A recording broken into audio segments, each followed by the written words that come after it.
je lovatý, tak možno za... Keď je lovatý, na to musí byť čavo lovatý, aby ťa nebral ako escort. A to musí byť lovatý, aby ti zaplatil 20-eurový obed. Ty naozaj nemáš žiadny problém odovzdať sa niekomu, kto nemá 20 eur.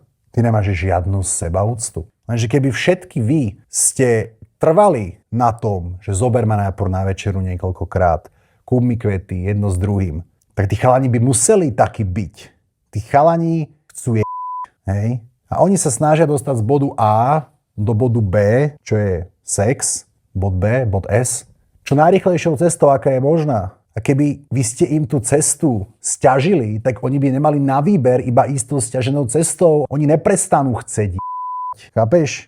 Oni sú takí, pretože vy nemáte nároky. Keby máte nároky, tak by sa snažili ich splniť. Pretože každý chce baby. A nemali by na výber. Prečo by sa Čávo snažil, keď vie, že nemusí? Prečo by sa Čávo snažil, keď vie, že Šaňo, Fero a Jožo to mali zadarmo?